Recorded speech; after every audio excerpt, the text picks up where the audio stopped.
Senhor e no digno de louvor, na cidade do nosso Deus, seu santo monte, a alegria de toda a terra.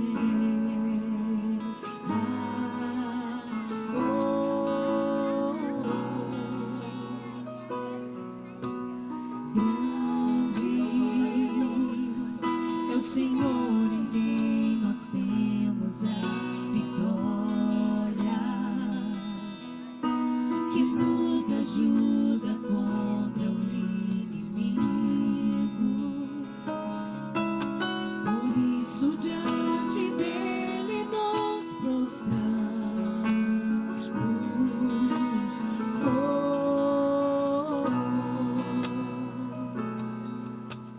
Grande é o Senhor e motivo de louvor, na cidade do nosso Deus, seu santo monte, a alegria de toda a grande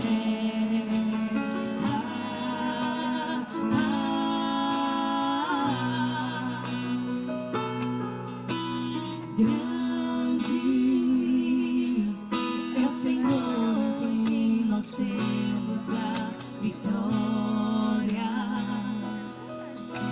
que nos ajuda contra o inimigo. Por isso diante dele nos prostramos.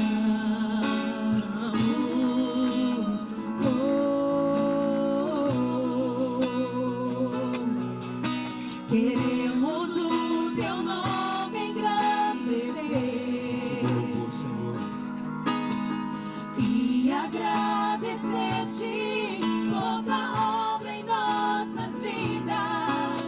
Confiamos em teu infinito amor, pois só tu és o Deus eterno sobre toda a terra e céu.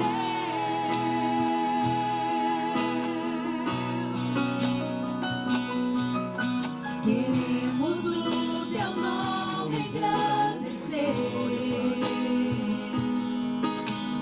e agradecer-te toda a obra em nossas vidas. Confiamos em teu infinito amor, pois só tu és o Deus eterno sobre toda a terra e céus.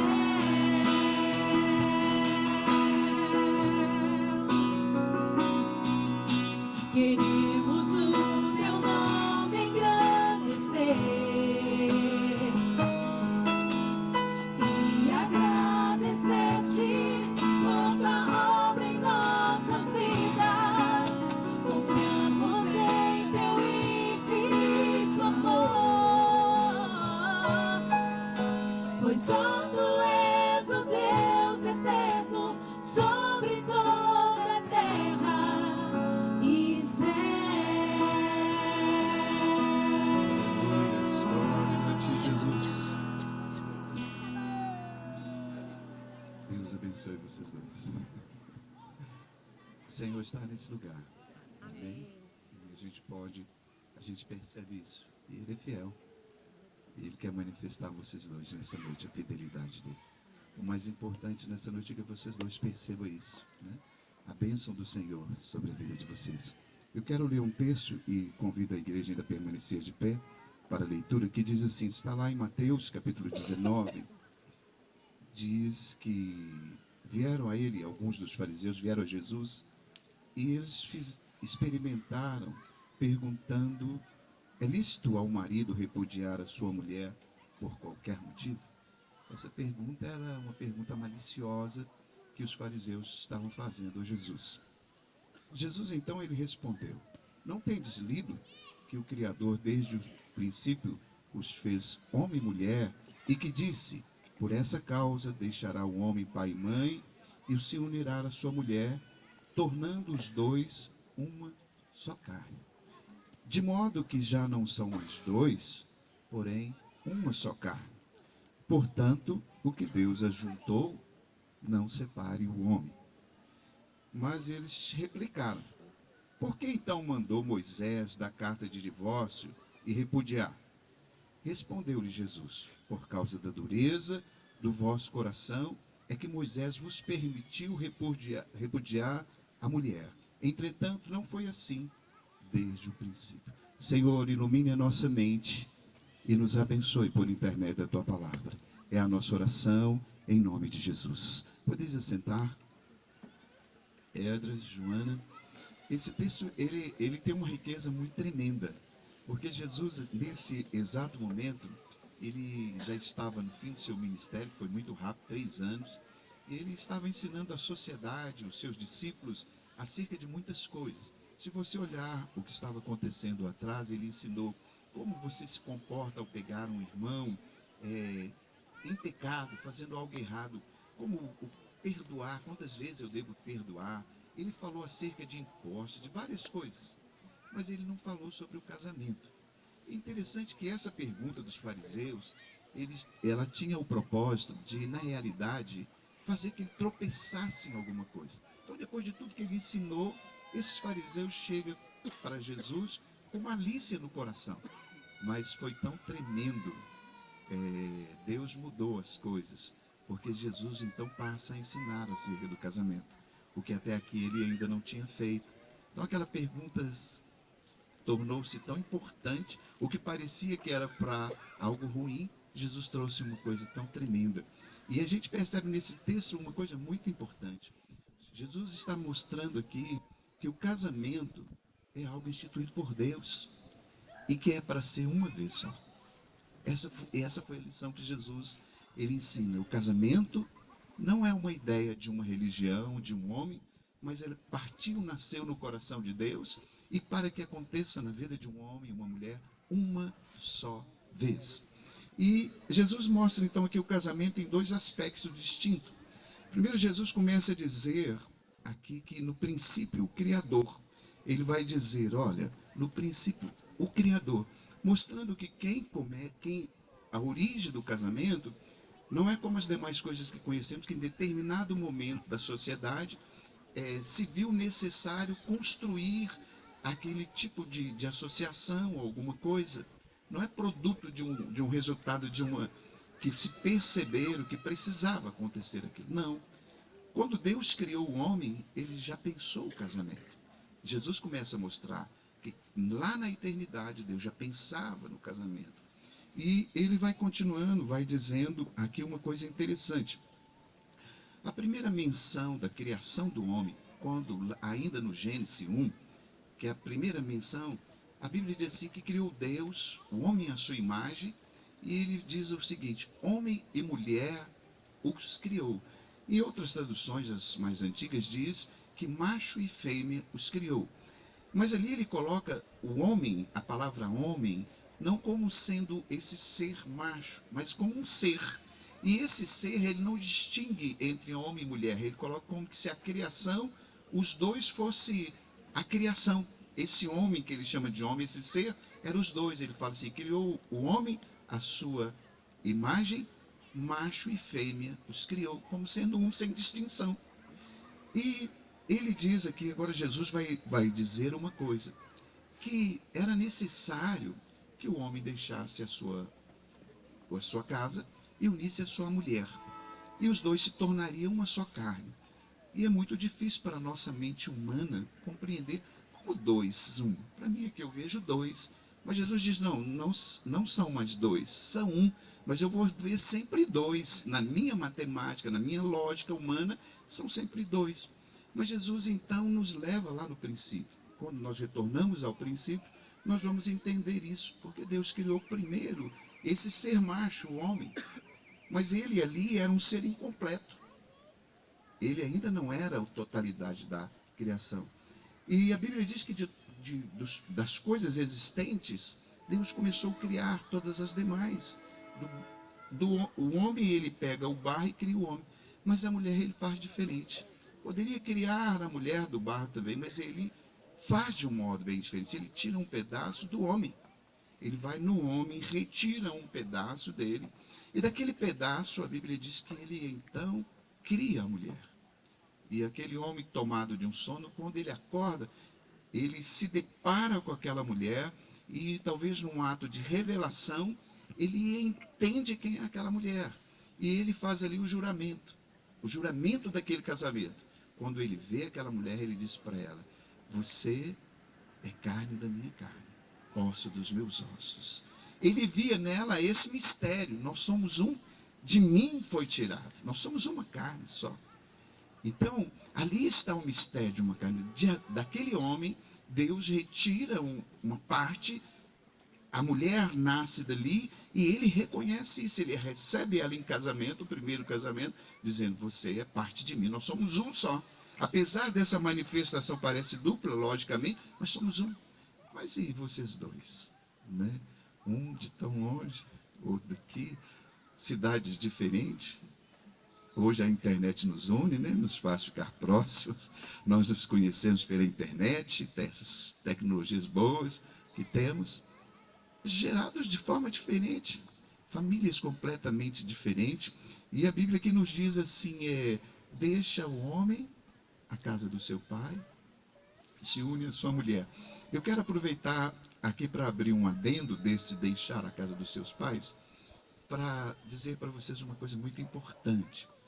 Vocês, a partir desse momento, vão construir a própria família. A casa do pai, aqui ela tem vários sentidos, mas eu quero explorar um sentido desse deixar a casa dos pais.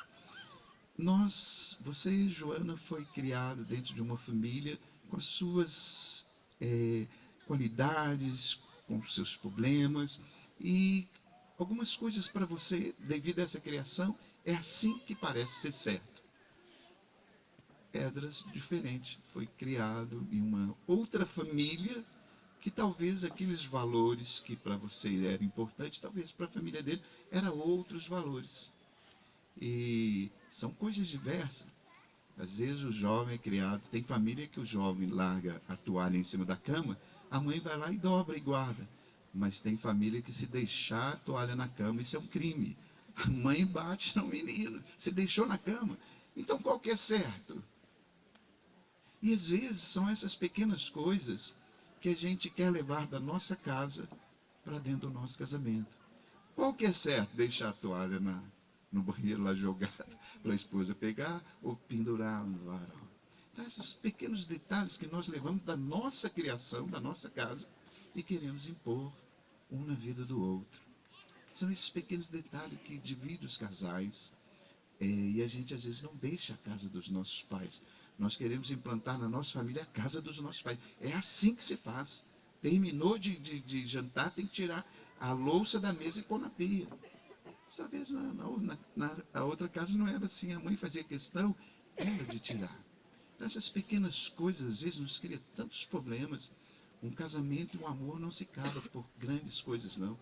Ele começa pequenos detalhes tão pequenos que é capaz de aquele amor que hoje une vocês dois. Você vê o amor se acabar de tantos casais hoje. Mas vocês se uniram e se amavam tanto. Onde que perderam? A dracma foi perdida, né? É pequenas coisas que a gente... Então nós precisamos entender, olha, aquilo era a casa do meu pai, agora nós vamos construir junto. O que é melhor para nós dois, né? E às vezes vai ter que ter paciência um com o outro nesse sentido. Às vezes, Joana, ele vai te surpreender com algumas coisas, e você vai surpreender ele com algumas coisas. E vão ter que ter o cuidado, não esquecer, olha, aquilo era a casa do meu pai, e nós deixamos. Mas aqui diz, olha, deixa a casa do seu pai, e se tornarão uma só carne. Então, a instituição do casamento tem um propósito, tornar os dois uma só carne. Esse casamento da qual eu falo, da qual Jesus falou, era um aspecto divino do casamento, cujo objetivo é fazer o quê? Nos unir e nos tornar, vocês dois que vieram de lugares diferentes, mas se tornarem uma só carne, através do casamento. Olha o propósito, como é que Deus é maravilhoso. Adão foi retirado, Eva foi retirada, mas vocês dois não. mas o casamento os faz a semelhança deles, se tornarem um, né? E há uma coisa tremenda aqui, porque o apóstolo Paulo disse que quando um homem se une a uma mulher, no ato sexual, eles se tornam uma só carne. Mas há um detalhe muito importante que Jesus coloca aqui, que é necessário perceber, é que Jesus disse assim àqueles homens: olha, aquilo que Deus ajuntou, não separe o homem. Então, há um selo de Deus no casamento, no divino, que não os une apenas na parte física, mas que os une também espiritualmente, que vem da parte de Deus. E ele fala que isso não pode ser quebrado. Ele fala aquilo que une, aquilo que Deus uniu, o homem não pode desfazer. Que a grande pergunta aqui era: pode se dividir o casal? O casal pode? Não, não. Vocês tornam no casamento uma só carne. E Jesus começa a falar: isso é inquebrantável. O homem não pode separar aquilo que hoje ele une. Isso não pode ser separado. E depois dele fazer esse ensinamento, e bem profundo, e eu quero que vocês guardem isso no coração, o casamento é uma vez só. E vocês se tornam hoje, por causa da bênção de Deus, uma só carne. Mas aí vem uma questão, vem a réplica. Qual que é a réplica? Mas Moisés nos deu a carta de divórcio. E por que ele deu essa carta de divórcio? Aí era a malícia da pergunta. E acontece, Jesus vai responder sobre a carta do divórcio. Aí ele agora começa um outro aspecto do casamento. Primeiro ele fala do casamento divino, agora ele vai falar do casamento que é instituído pelo homem. A carta do divórcio dada por Moisés, ele falou: olha, isso é por causa da dureza do vosso coração. É necessário que se faça o quê? Um contrato. O que é o casamento hoje civil? Um contrato social. O casamento civil é um contrato que ambos fazem. Então, duas pessoas que se amam, é necessário que eles se façam um contrato e que tenham testemunha para assinar que vocês dois estão se unindo. Por que isso é necessário? Por causa da dureza do coração dos homens. Dizem aí que o casamento civil no Brasil foi instituído, acho que em 1890, Marechal Deodoro instituiu, já havia antes em outros países, mas no Brasil, desse tempo para cá. Porque protegendo um e outro, duas pessoas que se amam precisam se unir e fazer o quê? Fazer um contrato social, um protegendo o outro. Seria um dilema para o início de uma vida. Mas por causa da dureza do coração dos homens, então o casamento civil é instituído. E nesse casamento civil tem uma das suas cláusulas. Permite o divórcio. Mas Jesus vai terminar dizendo assim: mas não era assim que o Pai preparou. O casamento civil nos permite separar e casar de novo. Mas Jesus falou assim: mas o Criador não fez o casamento, parece. O casamento instituído por Deus, Ele instituiu, e para que seja uma só vez. Que vocês dois tenham isso em mente em todo o tempo. Nós estamos vivendo um tempo onde a sociedade perdeu esses valores, né? E por quê? Por causa da dureza do coração dos homens. Jesus explicou bem para eles, mas Jesus deixou bem claro algumas coisas. Esse casamento é para ser só esse casamento. É para você se casar só essa vez. Joana, é para você casar só essa vez. Para vocês entenderem isso. Mas talvez alguém pode pensar: isso é impossível. Não é possível, senão Deus não. A bênção dele, ele coloca hoje um selo sobre a vida de vocês que não pode ser rompido. Vocês podem se separar pelo decreto civil. Mas Jesus falou: não, aquilo que Deus uniu, o homem não pode separar, né? Então que vocês tenham isso em mente. O casamento foi instituído por Deus, e para que seja uma vez só. Há o casamento civil, instituído pelos homens. Uma necessidade gerou esse casamento civil, por causa da dureza do coração dos homens. Este sim, permite, nos dá legalidade para separar. Ele tem uma carta de divórcio nas suas causas. Mas Jesus deixou bem claro, e quero que vocês levem isso no coração de vocês: não é essa a vontade do Pai desde o princípio. Que Deus os abençoe e que vocês dois vivam isso que Jesus ensinou para aqueles homens, né? Que aquilo que começa agora seja até que a morte os separe, em nome de Jesus. Que Deus os abençoe, no nome de Jesus.